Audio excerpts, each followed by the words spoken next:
Alors, il y a quelque temps de cela, je vous ai donné un enseignement sur les chrétiens et la fête des morts. Ce soir, ce sera les chrétiens et la fête de Noël.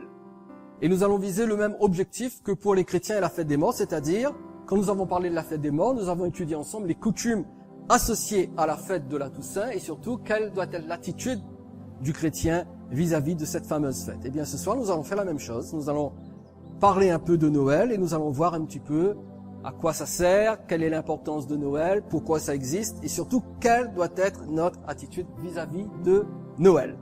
Cet enseignement que je vous donne ce soir est un enseignement informatif. Mais il est motivé par deux raisons. Premièrement, la première raison, qui me semble la plus évidente, nous sommes dans la semaine de Noël. Vous le saviez ça? D'accord? Nous sommes dans la semaine de Noël et il me semble important de souligner ce qui devrait retenir notre attention en cette période. Et enfin, deuxième raison, il y a aujourd'hui une véritable campagne anti-Noël qui a touché de nombreux croyants, lesquels croyants sont divisés en deux groupes. Premièrement, ceux qui se posent des questions et qui veulent s'assurer qu'ils ne trahissent pas la parole de Dieu en participant aux festivités de Noël. Et je sais que c'est le cas de certains d'entre vous, parce que vous avez eu par le passé un certain enseignement qui vous mettait en garde contre Noël et qui vous poussait même à ne plus rien avoir à faire avec Noël. Alors aujourd'hui, nous sommes dans la semaine de Noël. Depuis bientôt 2 semaines, il y a un arbre de Noël, la décoration de Noël. Nous nous réunissons et nous avons un petit réveillon et une agape ensemble cette semaine. Donc, certains d'entre vous, vous vous posez des questions, vous n'êtes pas totalement tranquille, vous aimeriez avoir quelques réponses. Et puis, il y a un deuxième groupe. Il y a ceux qui associent Noël à l'esprit du monde, au New Age, et même qui associent Noël au satanisme, comme si Noël était quelque chose d'extrêmement diabolique. Et ces gens mènent une guerre sainte contre Noël via Internet et les réseaux sociaux. Alors bien sûr, j'avais prévu de ne pas parler sur ces choses, comme je vous l'ai dit, parce que je ne voulais pas rajouter à la polémique. Dieu m'a convaincu du contraire, alors je préfère obéir à Dieu. La question de Noël soulève un double problème. Et dans tout ce que je vais dire ce soir, il n'y a de ma part aucune attaque contre ceux qui ont pris une position anti-Noël. Non, je veux juste donner un éclaircissement et vous donner à vous qui vous posez des questions, des arguments pour répondre à ceux qui vous critiquent parce que vous participez aux festivités de Noël.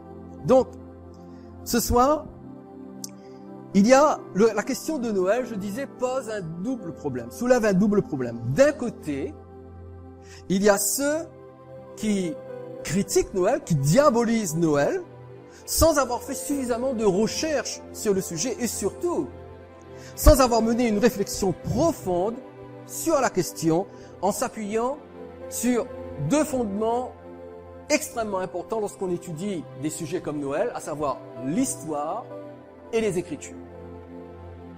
Et d'un autre côté, il y a ceux qui, par leur silence, laissent plusieurs croyants devenir victimes de la confusion face aux attaques contre Noël. Et j'estime que nous devons, à la lumière de l'histoire et de la Bible, j'insiste, à la lumière de l'histoire et de la Bible, nous devons expliquer pourquoi la fête de Noël ne s'oppose pas à la foi en Christ et surtout pourquoi la fête de Noël ne nous fait pas tomber dans un piège diabolique. En d'autres termes, je veux vous expliquer les choses pour que vous n'ayez plus peur de Noël, pour que vous ne soyez plus inquiets par Noël, et que surtout, vous puissiez oublier et être lavé de tout ce que vous pouvez voir sur Internet, sur YouTube, avec des gens qui n'arrêtent pas de critiquer et de s'élever contre Noël. Et ça ne date pas d'aujourd'hui, ça fait de quelques années que sur Internet et sur les réseaux sociaux, on n'arrête pas de lancer des attaques. C'est un vrai djihad, une vraie guerre sainte contre Noël, et je me demande pourquoi est-ce que les choses en sont arrivées ainsi. Je commencerai par 5 remarques. Première remarque. Personne, je dis bien personne, ne devrait être jugé au sujet d'une fête liturgique. Qu'est-ce que c'est qu'une fête liturgique? C'est une fête qui se trouve sur le calendrier chrétien, une fête dite chrétienne. Donc, personne ne devrait être jugé au sujet d'une fête liturgique. C'est ce que Paul dit dans Colossiens chapitre 2, verset 16. qu'est-il écrit? Que personne, c'est bien écrit comme cela, hein? Que personne, donc, ne vous quoi? Juge au sujet du manger ou du boire, ou au sujet d'une fête, d'une nouvelle lune ou des sabbats. On va garder la partie qui nous intéresse. Que personne donc ne vous juge au sujet d'une fête. En d'autres termes, je n'ai pas le droit de juger celui qui ne participe pas aux festivités de Noël, mais celui qui ne participe pas aux festivités de Noël n'a pas le droit de me juger si moi j'y participe. En d'autres mots, ceux qui jugent et qui critiquent ceux qui adhèrent à Noël sont en contradiction totale avec ce que Paul dit ici. Vous comprenez? Et ceux qui participent à l'événement appelé Noël, eux, ils ne critiquent pas ceux qui n'y participent pas. Les critiques viennent du camp adverse. Ils viennent de ceux qui sont en face. Et ils lancent contre nous des jugements qu'ils ne devraient pas, parce que c'est écrit noir sur blanc, ce n'est pas Éric Babeuf qui le dit, c'est l'apôtre Paul inspiré par le Saint-Esprit, que personne donc ne vous juge au sujet d'une fête. Cela m'amène à ma seconde remarque, qui est vraiment la suite de la première. Nous sommes libres tous de faire la différence entre les jours de la semaine et les jours de l'année. Certains estiment qu'il ne faut pas faire de différence, et d'autres disent si, il faut faire de différence. Tous les jours ne sont pas les mêmes. Alors que dit Paul? Toujours le même apôtre. Dans Romains chapitre 14 verset 5, Paul dit « Tel fait une distinction entre les jours, tel autre les estime tous égaux. » Que chacun ait en son esprit une pleine conviction. Cela signifie que nous avons le droit, tous, vous, moi, nous avons le droit, d'un point de vue biblique, d'observer ou de ne pas observer une fête quelconque. C'est notre droit. Nous pouvons faire une différence et nous pouvons ne pas faire une différence. Certains disent, moi je ne fais aucune différence, tous les jours se ressemblent. D'autres disent, non, pour moi Noël, le 24, le 25 décembre, ce sont des jours spéciaux. La Bible dit que c'est un droit légal. Chacun fait comme il veut. Par contre, nous n'avons pas le droit ni de l'interdire, ni de l'imposer aux autres. Et nous n'avons pas non plus le droit d'interdire la fête de Noël en nous appuyant sur la Bible, parce que la Bible ne dit rien à ce sujet. Au fait, la Bible dit que personne ne vous juge, faites ce que vous voulez. Donc nous n'avons vraiment pas le droit d'interférer dans la pratique ou non de la fête de Noël. Voilà pour mes deux premières remarques. Passons à la troisième. Vous êtes prêts pour la troisième? Je vous demanderai pour la troisième remarque d'attacher vos ceintures, de relever votre dossier, de relever la plaquette qui est au-devant de vous, parce que nous allons décoller. Troisième remarque. Notez bien. Noël n'est pas une fête chrétienne. Je vais le répéter lentement pour que vous ne puissiez pas me dire après, je n'ai pas compris. Noël n'est pas une fête chrétienne. Et cela pour une seule raison. Vous voulez que je vous donne la raison? Il y a une seule raison pour laquelle Noël n'est pas une fête chrétienne. Et cette raison, elle est simple. C'est qu'il n'y a pas de fête chrétienne du tout. Ça n'existe pas une fête chrétienne. Il n'y en a pas. Toutes les fêtes dites chrétiennes ne sont que des institutions humaines. Mais Dieu ne nous demande pas de fêter quoi que ce soit. Osée chapitre 4 verset 6 dit « Mon peuple est détruit parce qu'il lui manque la connaissance. » Pourquoi est-ce que le peuple est détruit? Parce qu'il lui manque la connaissance. Et il y a une connaissance basique que nous devons absolument enregistrer dans notre conscience. C'est qu'il n'y a aucune prescription, aucune indication d'une quelconque fête chrétienne dans le Nouveau Testament. Lisez le Nouveau Testament de Matthieu à Apocalypse et vous ne verrez aucun verset spécifiant qu'un chrétien doit observer une fête quelconque. Ça n'existe pas pour la bonne raison qu'aucune fête chrétienne n'existe. Alors quelqu'un dira, oui, mais Pâques et Pentecôte ne sont-ce pas des fêtes chrétiennes? Non. Pâques et Pentecôte ne sont pas des fêtes chrétiennes. Ce sont des fêtes qui appartiennent à Israël dans l'Ancienne Alliance, dans l'Ancien Testament. Et ces deux fêtes, Pâques et Pentecôte, étaient des fêtes obligatoires. Il y en avait 7. 3 étaient obligatoires. Parmi les 3 obligatoires, il y avait Pâques et Pentecôte. Et une fois par an, tous les hommes, tous les juifs devaient quitter leur ville et leur village et monter à Jérusalem pour célébrer ces 2 fêtes, Pâques et Pentecôte. Mais c'était des fêtes de l'ancienne alliance et elles étaient un type, chaque fête, chacune des 7 fêtes était un type de la personne et de l'œuvre de Jésus. Concernant ces 2 fêtes, Pâques et Pentecôte, c'est simple. Pâques typifie le sacrifice de Jésus à la croix. Pentecôte typifie l'effusion du Saint-Esprit après le sacrifice de Jésus à la croix.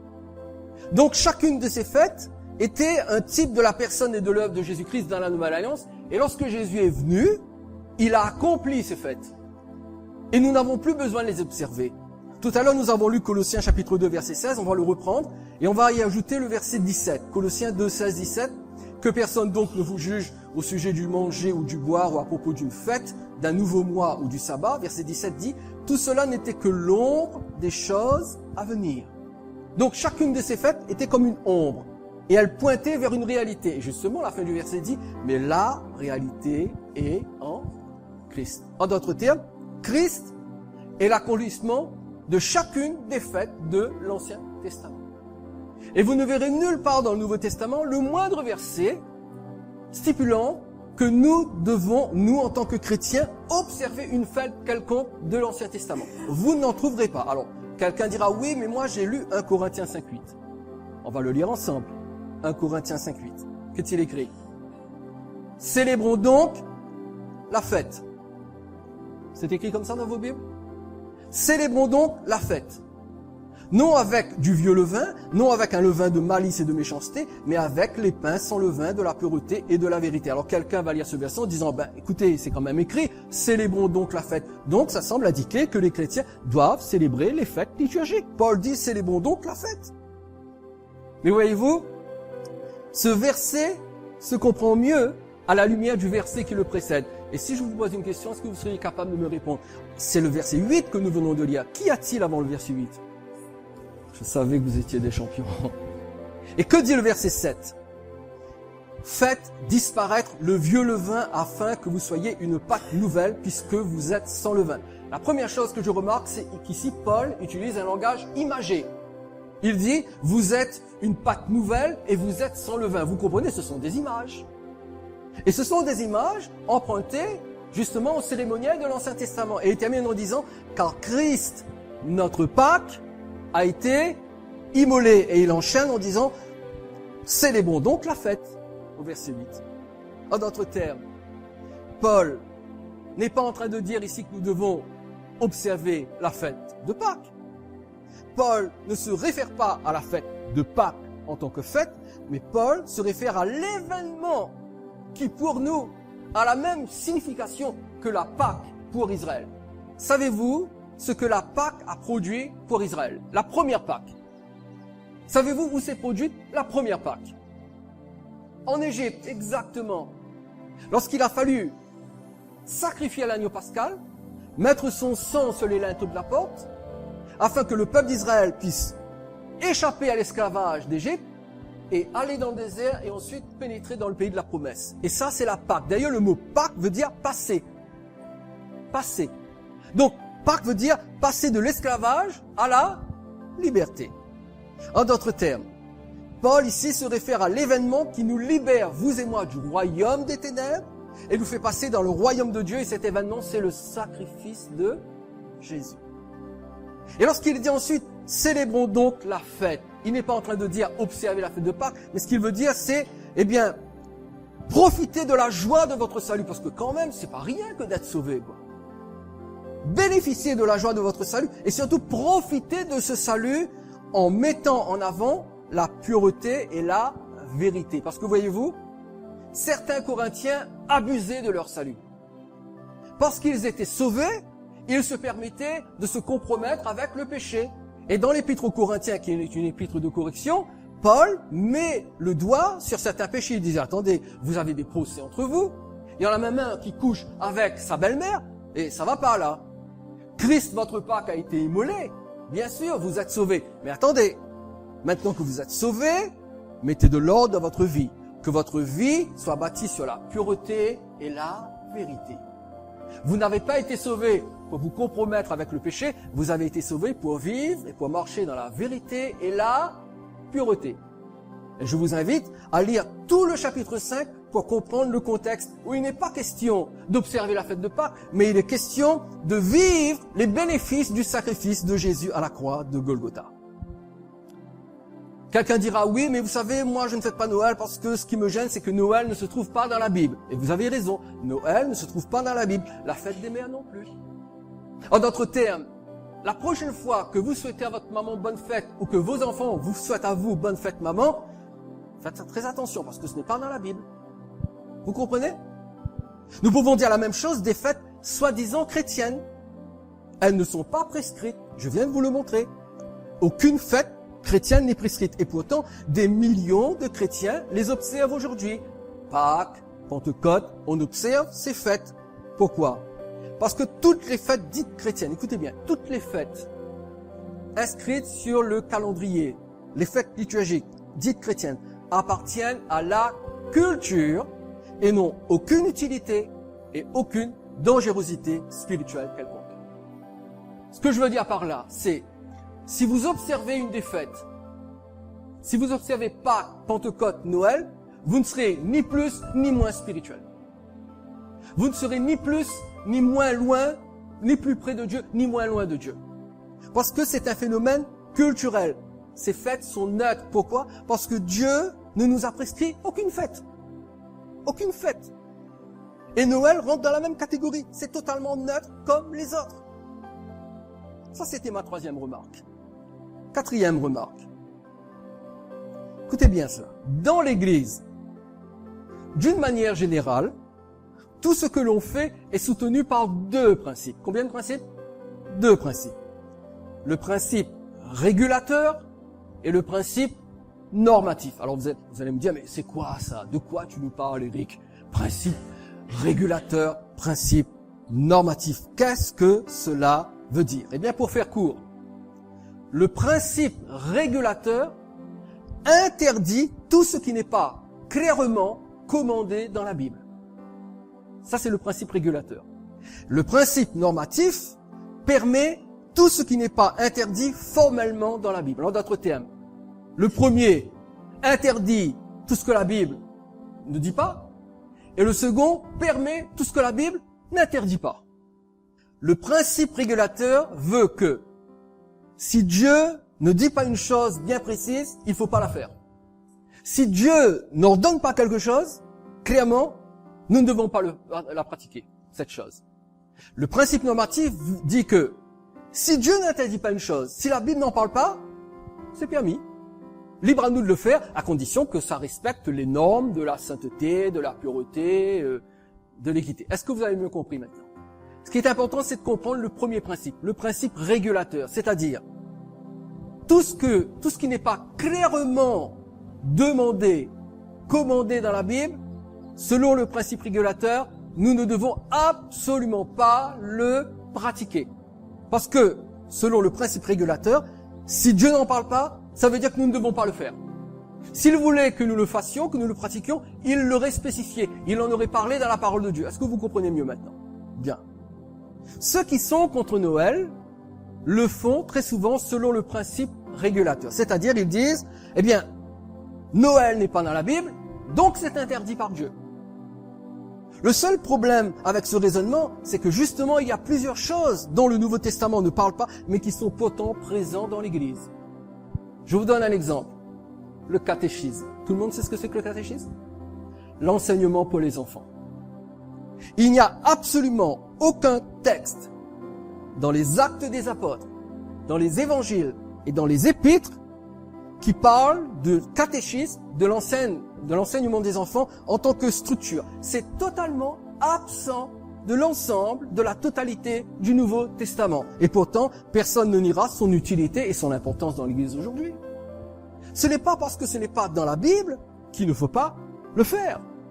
Il faut juste s'assurer que ce que l'on fait ne va pas à l'encontre des principes bibliques. Donc, il faut faire très attention. Et enfin, la cinquième remarque, juste avant d'entrer dans le vif du sujet.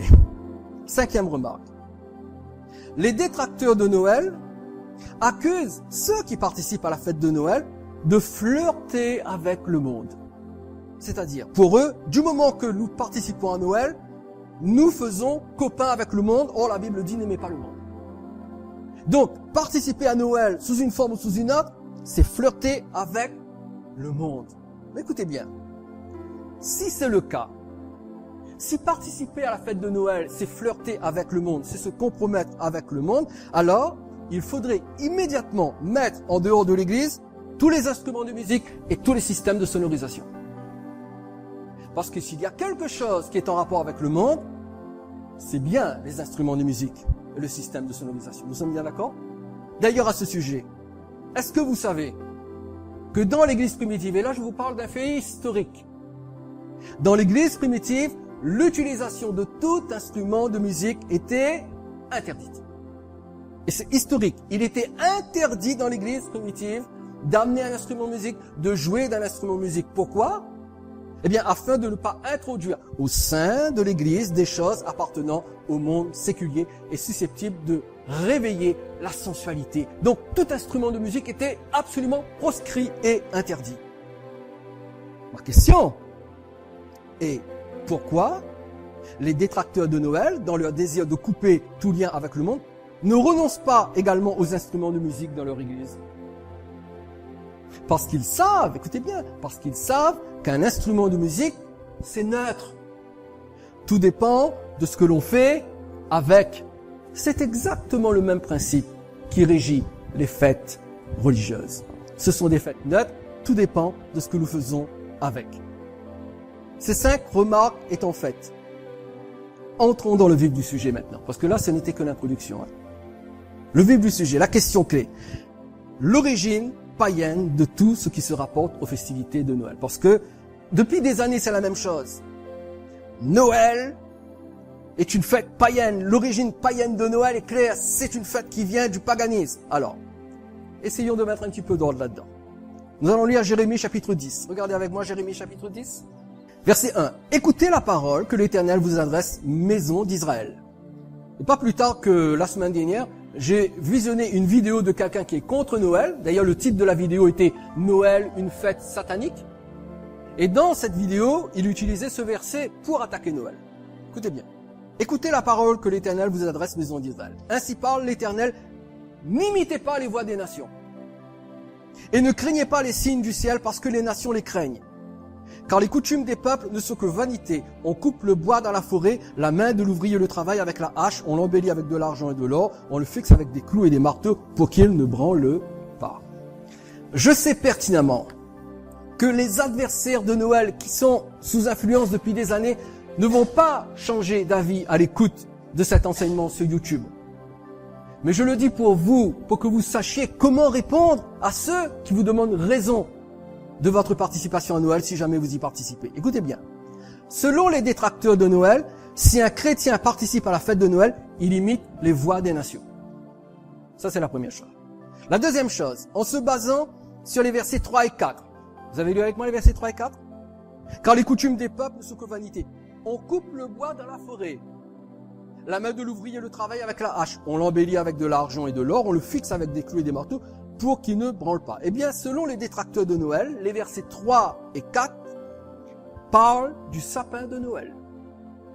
Et selon eux, dans ce verset, Dieu nous dit qu'il ne faut pas avoir un sapin de Noël. Nous en avons un là, ici. Et certains d'entre vous, vous l'avez chez vous. Donc, les détracteurs de Noël disent, voilà, il est écrit dans la Bible qu'un chrétien ne doit pas avoir un sapin de Noël parce que Jérémie 10, versets 3 et 4, nous parle de celui qui coupe le bois et puis qui embellit avec l'argent, l'or, qui orne. Ça, c'est le sapin de Noël. Mais voyez-vous, je suis obligé aujourd'hui, avec toute la charité dont je suis capable, de quand même dire la vérité concernant ce texte. Parce que quand on dit que le verset 3 et 4 de Jérémie 10 parle du sapin de Noël, ce qu'on est en train de faire, c'est quelque chose de très simple. On est en train d'oublier, de mettre de côté la première règle, écoutez bien, la première règle qui doit soutenir toute interprétation des textes bibliques. Et quelle est cette première règle? Je vous la donne tout de suite. La première règle, lorsqu'on lit un texte de la Bible et qu'on veut le comprendre, la première règle est la suivante. Un texte de la Bible ne peut pas vouloir dire pour nous aujourd'hui autre chose que ce que voulait dire pour les destinataires de l'époque. Je répète. Aujourd'hui, quand je lis un verset de la Bible, ce verset de la Bible ne peut pas me dire à moi autre chose que ce qu'il disait à l'époque où il a été écrit. En d'autres mots, le sens du texte ne change pas avec le temps. Le texte veut dire aujourd'hui exactement la même chose qu'il voulait dire lorsqu'il a été écrit. Qu'est-ce qui se passe ici? Eh bien, étant donné que l'utilisation, écoutez bien ça, l'utilisation de l'arbre de Noël n'avait pas cours à l'époque où ces versets ont été écrits. Il faut savoir que Jérémie a vécu au 6e siècle avant Jésus-Christ. D'accord? Donc, 6e siècle avant Jésus-Christ, à cette époque, il n'y avait pas d'arbre de Noël. Pas sous la forme où on le connaît aujourd'hui. Ça n'existe pas.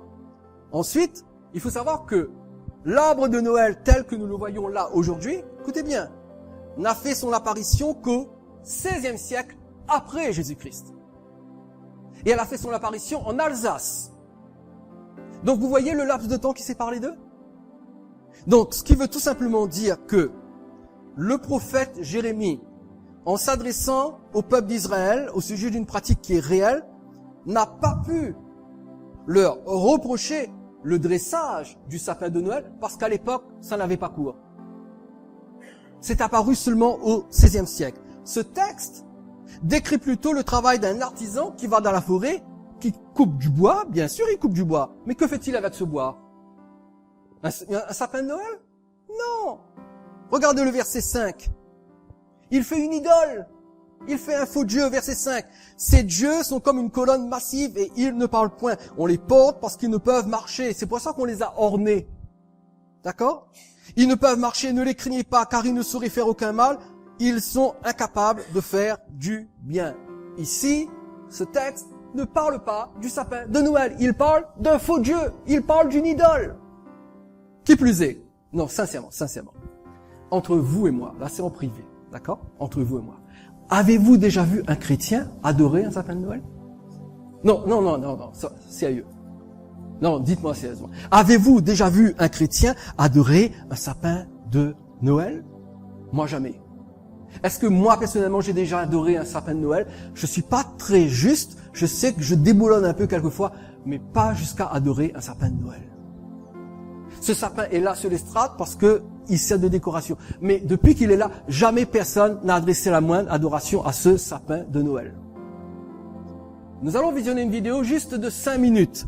Et dans cette vidéo, vous allez apprendre que, écoutez bien, les différentes décorations du sapin de Noël n'ont aucun rapport avec la sorcellerie et le New Age. Aucun rapport. Mais ce sont le résultat du remplacement de certains éléments naturels et végétaux comme des fleurs et des pommes. Parce qu'à l'origine, le sapin de Noël était orné avec de vraies pommes, le fruit. Et ces éléments naturels ont été remplacés par des objets synthétiques n'ayant aucune signification ésotérique. Et l'origine du sapin de Noël vient d'Alsace. Ce texte que nous venons de lire ne soutient absolument pas l'interdiction d'avoir un sapin de Noël chez soi. Parce qu'un sapin de Noël, c'est neutre.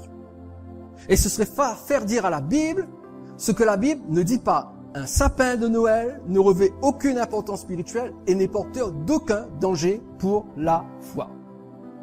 Parlons un petit peu du Père Noël maintenant. Ah, le fameux Père Noël. Les anti-Noël déclarent que le Père Noël, c'est Satan. Je l'ai entendu, hein. Le Père Noël, c'est Satan déguisé. C'est un pervers. Il se déguise comme un gros bonhomme, mais c'est Satan et il séduit les petits-enfants pour mieux leur faire du mal. Pourquoi est-ce qu'on dit que le Père Noël c'est Satan? Écoutez bien, ce que je vous dis c'est historique, c'est plus qu'historique, c'est contemporain. Cela est dû en grande partie au fait qu'en Amérique, est-ce que vous savez qu'en Amérique, le Père Noël s'appelle Santa Claus? Vous savez ça? Santa Claus. D'ailleurs, Santa Claus, c'est une déformation d'un terme néerlandais, Sinterklaas. Vous allez le voir dans la vidéo. Et Sinterklaas servait à désigner Saint Nicolas, qui est le personnage qui a inspiré le Père Noël. Mais vous allez le voir dans la vidéo. Alors, étant donné que le Père Noël en Amérique s'appelle Santa Claus, eh bien, on a vite fait de le transformer en Satan. Santa, Satan. Vous comprenez? Santa, Satan. Et on dit, voilà, Santa Claus, le Père Noël, c'est Satan. Mais il n'y a que les Américains qui disent cela. Et bien sûr, les Français qui sont naïfs le gobent et ils acceptent ça. Mais le Père Noël n'a absolument rien à voir avec ce que l'on dit. Alors, je vous demande un peu moins de 6 minutes de votre attention. Et nous allons regarder une vidéo, ça va aller assez vite. Et dans cette vidéo, on va vous expliquer l'origine de l'arbre de Noël et l'origine du Père Noël. Alors écoutez, notez ce que vous pouvez. De toute façon, ça va faire partie de l'enseignement qui sera mis sur YouTube, vous pouvez le regarder. Mais j'ai tenu à le mettre pour que vous puissiez le voir et ensuite on va continuer.